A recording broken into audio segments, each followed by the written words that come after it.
আমাদের সপ্তাহে একদিন বন্ধ থাকে শুক্রবার, আরো অনেকের অন্য দিন কোনো সময় সুযোগ থাকে। আমরা আমাদের বন্ধু বান্ধব, আমাদের পাশে যারা আছে, যারা আমরা সাইদি সবকে ভালোবাসি, যারা আমরা ওলামাকে ভালোবাসি, আমরা যারা ইসলামকে ভালোবাসি, আমরা তাদেরকে উদ্বুদ্ধ করে আমাদের বড় ভাইরা যারা আছেন দায়িত্বশীল, তারা যখন যেই কাজের জন্য ডাক দিবে আর্থিকভাবে যে কোনো ব্যাপারে আমরা তাদেরকে সহায়তা করবো ইনশাআল্লাহ। نوضح أمامكم حال الآن في بلادنا بنغلاديش.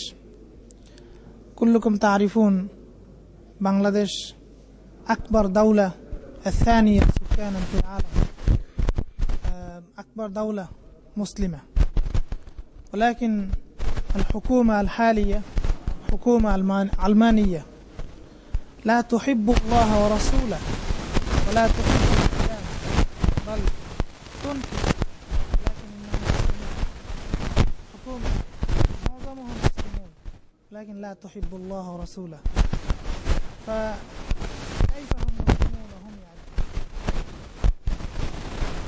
فهذه الحكومة مدتها 5 سنوات من بداية تولي المنصب. هم ينفذون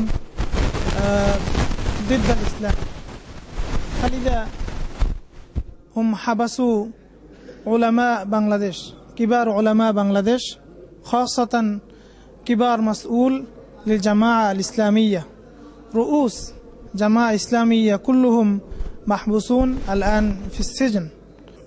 بداية نرحب بكم، ثم نطلب منكم يعني برنامج الحكومة ليس لجماعة إسلامية فقط، بل هذا يعني ضد الإسلام، يعني شأنهم حالهم موقفهم ضد الإسلام.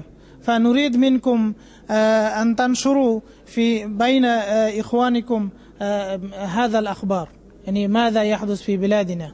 هذا يكفي إن شاء الله.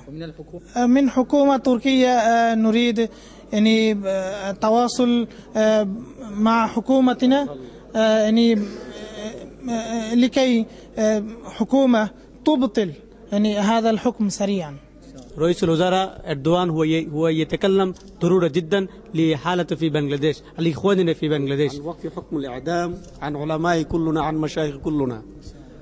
طيب ونريد ثانيا هناك بعض الكتاب في بلادنا هم كتبوا في موقع انترنت وفي الجريدة وفي فيسبوك وفي كرتون، هم اتهم النبي صلى الله عليه وسلم اتهاما كبيرا، وشتم النبي صلى الله عليه وسلم شتما كبيرا. ونحن نريد من مسلمين في العالم أن إعدام هؤلاء الكتاب الذين شتموا النبي صلى الله عليه وسلم. People all killing our Muslims in the Bangladesh. So we want our leaders, Ghulam Azam, Saidi, we want free them all. And we just want Erdogan will spoke about our crisis, about our issues.